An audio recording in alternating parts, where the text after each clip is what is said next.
Vlog में आपको खुशामदीद कहते हैं। मैं हूं साद द बैकपैकर और आप देख रहे हैं explore south east Asia series की 5वीं एपिसोड। पिछली एपिसोड में आप पेट्रोनस टावर्स, मिनारा केएल, एटमॉस्फेयर 360, जलान अलोर और मर्दिका 118 देखने के बाद इस एपिसोड में आप देखने जा रहे हैं मर्दिका स्क्वायर, सुल्तान अब्दुस समद बिल्डिंग, जामिक मस्जिद और 2 शानदार किस्म के ताव मंदिर।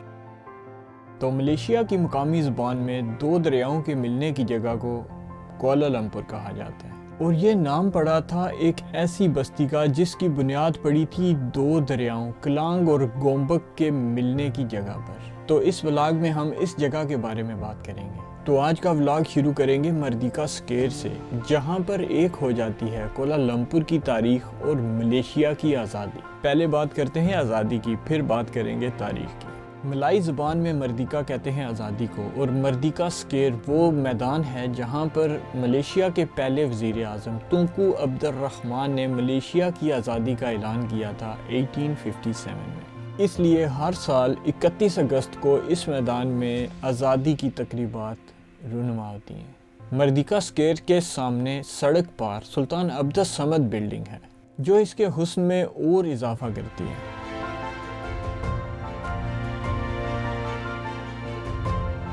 सुल्तान अब्दुस समद बिल्डिंग का आर्किटेक्चरल स्टाइल मूरिश और मुगलिया आर्किटेक्चर का मजमुआ है। ये इमारत इस्लामिक, इंडियन और यूरोपियन आर्किटेक्चर के असर को एक बेहतरीन ब्लेंड की सूरत में प्रेजेंट करती है। ब्रिटिश कॉलोनियल दौर में ये इमारत 1897 में कंप्लीट हुई और इस इमारत का एक खूबसूरत फीचर क्लॉक टावर है।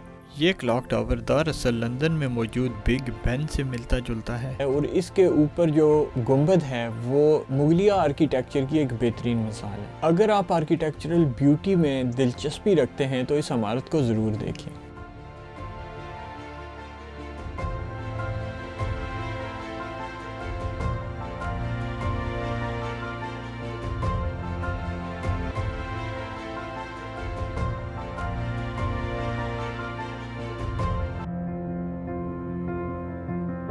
सुल्तान अब्दुस समद बिल्डिंग देखने के बाद अगर आप बाहर निकलेंगे तो बिल्कुल साथ में एक मस्जिद जामिक है जिसे सुल्तान अब्दुस समद मस्जिद भी कहा जाता है। ये मस्जिद 1907 में कंप्लीट हुई और ये भी मूरिश और मुगलिया आर्किटेक्चर की एक बेहतरीन मिसाल है। अगर आप एक अच्छे तामीराती शौक के हामिल हैं तो ये शाहकार आपको बहुत पसंद आएगा। तो ये था मर्दिका स्क्वायर और इसके अतराफ़ का एरिया। सुल्तान अब्दुस समद बिल्डिंग की एक तरफ पे जामिक मस्जिद है, जबकि अगर आप दूसरी तरफ जाएंगे तो वहाँ पर विक्टोरिया फाउंटेन भी आपको मिलेगा।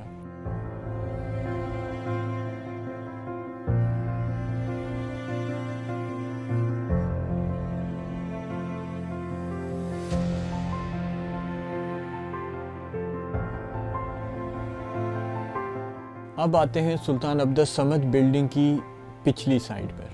यहाँ बिल्डिंग की पिछली साइड पर 2 दरियाओं के मिलने की जगह है। यहाँ कई साल पहले पड़ने वाली बस्ती का नाम कुआलालंपुर रखा गया था।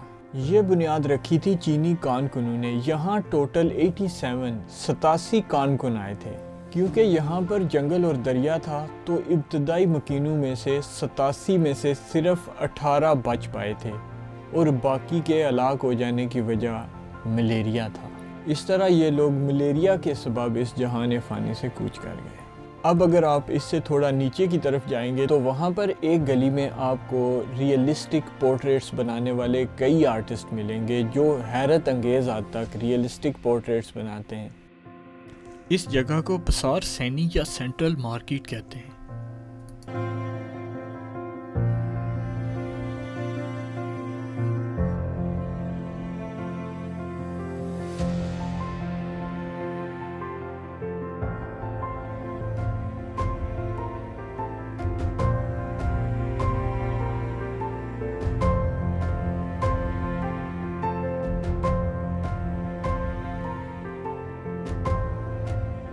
इस मार्केट के बिल्कुल साथ अगली गली में सिन जी सी या टेम्पल है।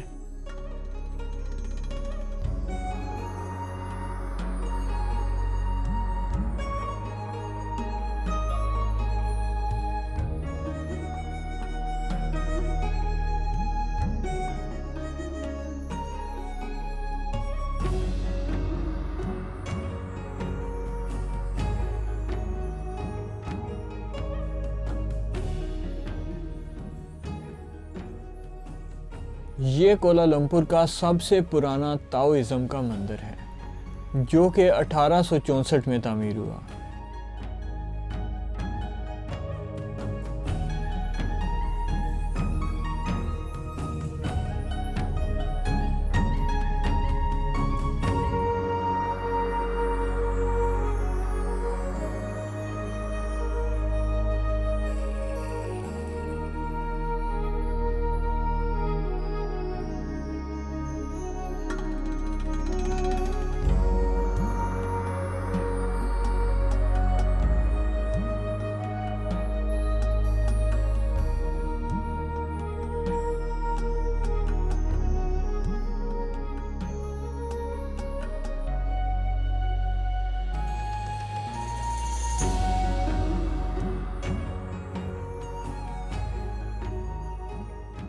ये मंदिर देखने के बाद हम लोग थियान हाउ टेम्पल की तरफ चले गए।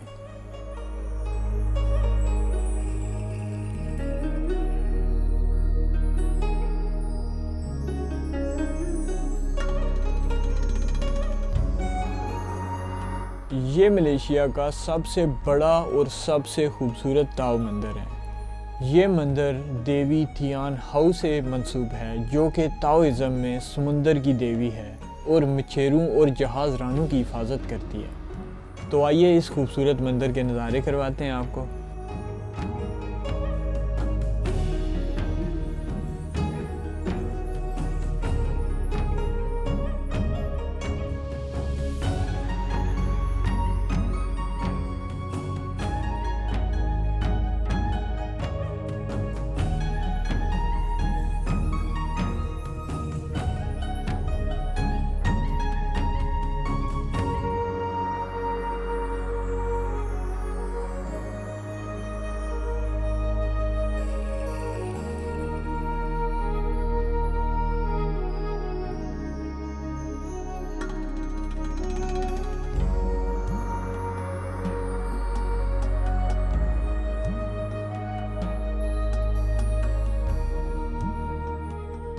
इसके साथ ही मैं आपसे इजाज़त चाहूँगा। मिलते हैं अगले व्लॉग में।